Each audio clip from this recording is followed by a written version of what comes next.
Hi everyone, welcome back to the class of physics with Ashok sir. And today we are with a new topic of current electricity, that is DC circuit.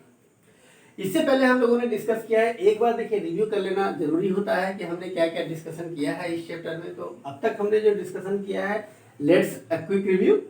First of all, current potential difference and Ohm's law, that is what we have discussed in class 10. We all know that current is what and potential difference and Ohm's law.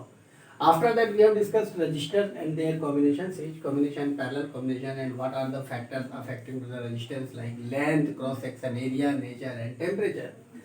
After that we have discussed power and energy, and then we have discussed drift velocity and current on the basis of drift velocity and verification of Ohm's law. Hence we have obtained the formula expression for resistivity, resistance and conductivity. Then after we have established the relation between current density and electric field and in other quantities. So that is all what we have discussed in earlier lectures.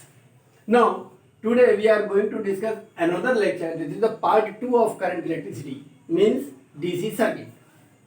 DC circuit में क्या होता है, आप जानते हैं कि there are two types of current, alternating current and DC current. हम alternating current बाद में बात करेंगे, इसके लिए एक अलग से चैप्टर है क्लास 12 में। डीसी सर्किट की अगर हम बात करें तो डीसी सर्किट ऐसा सर्किट होता है जिसमें डीसी करंट सप्लाई होती है। डीसी करंट सप्लाई होती है मीन्स ऐसी current which does not change its magnitude as well as direction with respect to time. तो डीसी सर्किट की अगर हम बात करते हैं तो डीसी सर्किट के लिए सबसे पहले हमको एक ऐसी चीज चाहिए जो डीसी करंट देता हो। तो डीसी करंट का सोर्स क्या होता है, you all are familiar with that one. DC current का जो सोर्स होता है वो होता है सेल, और यू कैन से बैटरी, और you can say DC generator.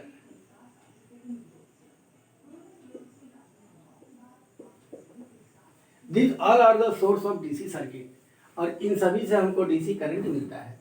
तो सेल, बैटरी, डीसी जनरेटर ये सब हैं। तो अब हम इसमें बात करेंगे बैटरी के बारे में। एक्चुअली देखो बच्चों, बैटरी करता क्या है, तो हम कहेंगे कि बैटरी एनर्जी प्रोवाइड करता है। एनर्जी प्रोवाइड करता है इलेक्ट्रॉन्स को बूस्ट करने के लिए। सो इलेक्ट्रॉन्स बूस्ट होते हैं और वो नेगेटिव टर्मिनल से पॉजिटिव टर्मिनल की तरफ मूव करते हैं, उनकी काइनेटिक एनर्जी इंक्रीज हो जाती है। तो वो पॉजिटिव टर्मिनल को क्रॉस करते हुए वायर के थ्रू पूरे सर्किट में सर्वाइव होते हैं। और इस तरीके से ये पूरे बैटरी का काम होता है कि बैटरी के अंदर से इलेक्ट्रॉन को बाहर निकाले, बाहर निकालने के बाद उसको पूरे सर्किट में सर्वाइव करे और वापस वो अपने टर्मिनल पे कनेक्ट करे। ये बैटरी का या सेल का काम होता है। ये काम वो करता कैसे है, तो ये काम वो करता है only just by giving the energy of the electron. तो वो इलेक्ट्रॉन्स को एनर्जी प्रोवाइड करता है, जिसके कारण इलेक्ट्रॉन पुशअप होते हैं और वो पूरे इलेक्ट्रॉन में सर्वाइव करते हैं। तो इन सब चीज़ों को और अच्छी तरीके से समझने के लिए हम यहाँ पर एक टर्म जो आप ऑलरेडी बहुत दिन से डिस्कस कर रहे हैं, क्लास 10 से डिस्कस कर रहे हैं, that is potential difference and electric potential. यहाँ पर हम एक और चीज ऐड करेंगे अगर हमको बैटरी को समझना है, that is EMF, electromotive force.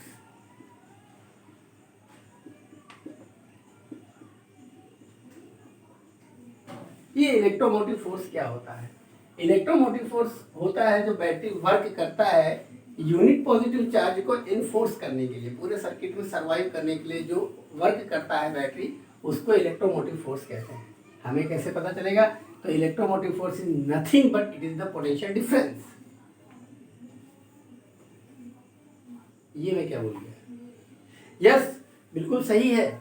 Electromotive force is nothing but it is the potential difference. बिल्कुल कंफ्यूज होने का जरूरत नहीं है, यह एक पोटेंशियल डिफरेंस ही है। इसको स्मॉल ई से रिप्रेजेंट करते हैं। फर्क क्या होता है, आइए यहाँ पे कुछ फिगर से समझते हैं हम। ये मेरे पास एक सेल है और एक इसका पॉजिटिव एंड है और एक इसका नेगेटिव एंड है। ये नेगेटिव टर्मिनल हो गया, ये पॉजिटिव टर्मिनल है। इन दोनों के बीच में जो डिफरेंस होता है, इस डिफरेंस को हम पढ़ा करते थे कि ये पोटेंशियल डिफरेंस होता है। अब हम इसको पढ़ेंगे कि ये ईएमएफ होता है। इन दोनों के बीच का जो डिफरेंस होता है उसको ईएमएफ कहते हैं। दोनों एक ही कंसेप्ट है, थोड़ा सा अंतर है। अंतर क्या है? अगर मान लीजिए कि बैटरी है और उसका कहीं कनेक्शन नहीं है, मीन्स बैटरी को ना तो हम करंट दे रहे हैं और न ले रहे हैं। फॉर एग्जाम्पल कोई बैटरी दुकान में रखी हुई है, दुकान में रखी हुई है, इसका मतलब बैटरी ना तो करंट दे रही है और ना करंट ले रही है।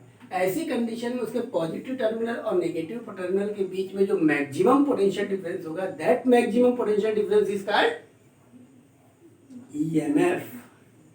और अब हमने उस बैटरी के साथ बल्ब को रिलेट कर दिया, या उस बैटरी के साथ हमने फैन को कनेक्ट कर दिया, या उस बैटरी के साथ हमने बैटरी चार्जर को कनेक्ट कर दिया।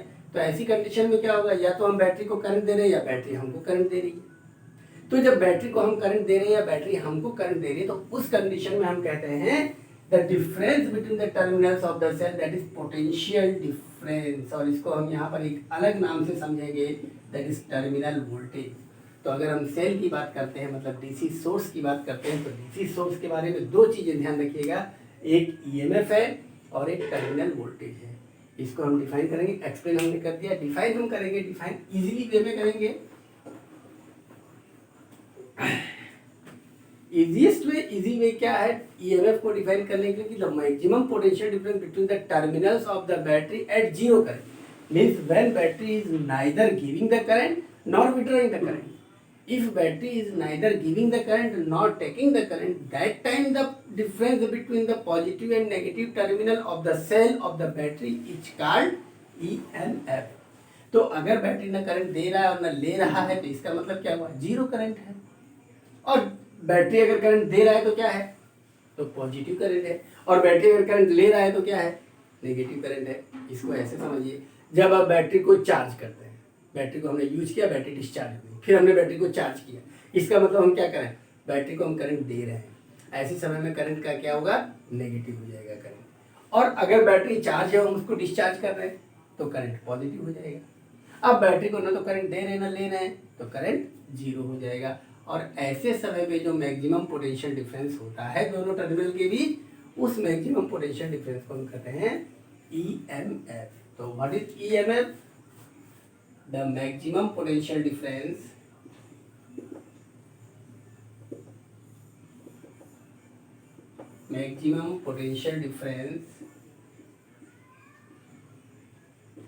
between the terminals of a cell, or you can say battery, at zero current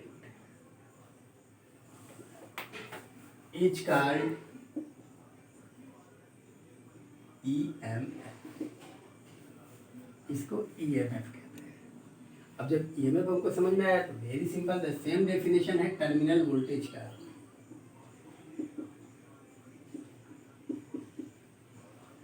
terminal voltage it is represented by V। तो V क्या होगा, the maximum potential difference between the terminals of a cell at non zero current.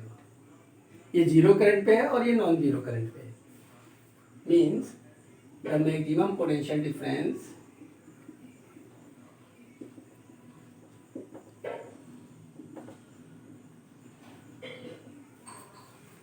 Between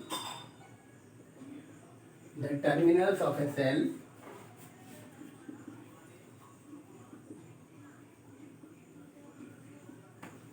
और battery at non zero current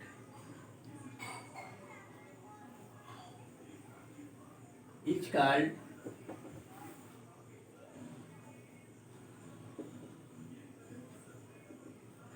terminal voltage. ये दोनों बिल्कुल अलग अलग है। अगर हम दुकान से 12 वोल्ट की बैटरी खरीद के लाते हैं और हमने उसको अगर कनेक्ट कर दिया अपने घर में, तो धीरे धीरे वो बैटरी डिस्चार्ज हो जाती है। क्वेश्चन ये उठता है कि धीरे धीरे वो बैटरी डिस्चार्ज क्यों होती है, क्योंकि उस बैटरी के अंदर एक केमिकल सॉल्यूशन है। उस केमिकल सॉल्यूशन और इलेक्ट्रॉन के फ्लो के बीच में एक फ्रिक्शन होता है, फ्रिक्शन। और वो फ्रिक्शन जो होता है, यानी जो इंटरनल इलेक्ट्रोलाइट होता है बैटरी का, जो इंटरनल केमिकल होता है बैटरी का, वो क्या करता है, एक रेजिस्टेंस ऑफर करता है, and that resistance offered by the battery is called internal resistance. तो जैसे जैसे इलेक्ट्रॉन फ्लो करते हैं बैटरी में से, वैसे वैसे उसका इंटरनल रेजिस्टेंस बढ़ जाता है। इंटरनल रेजिस्टेंस बढ़ जाता है तो वो जो लिक्विड है, जो केमिकल है, वो थिक होता जाता है। और इसीलिए कुछ दिनों बाद हमको बैटरी में पानी डालना पड़ता है, डिस्टिल्ड वाटर। क्यों? उसका एक ही पर्पज है, उसको डाइल्यूट कर देना। डाइल्यूट करने से वो उसकी मोबिलिटी फिर थोड़ी देर के लिए बढ़ जाती है और फिर वो प्रॉपर वर्क करता है। तो कुल मिलाकर के बैटरी के अंदर का जो इलेक्ट्रोलाइट है वो जो रेजिस्टेंस ऑफर करता है उसको इंटरनल रेजिस्टेंस कहता है। ठीक है, इंटरनल रेजिस्टेंस। यहाँ पर एक और टर्म है, internal resistance means R, that is what? Resistance offered by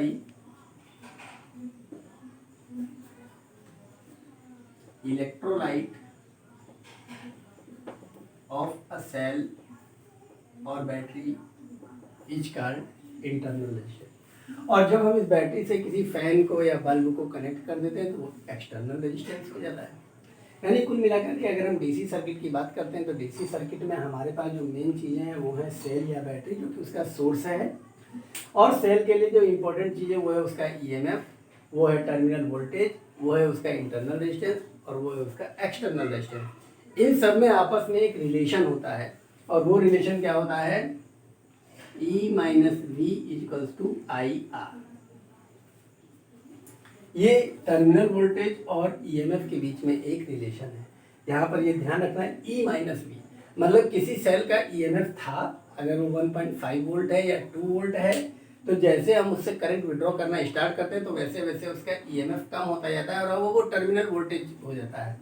तो किसी भी पॉइंट पर at any point of instant, if terminal voltage is V and the EMF of the cell was E, then E minus V जो उन दोनों का difference होगा वो जो करंट सेल ने दिया है वो और जो इंटरनल रेजिस्टेंस सेल ने ऑफर किया है वो उन दोनों के प्रोडक्ट के इक्वल होगा।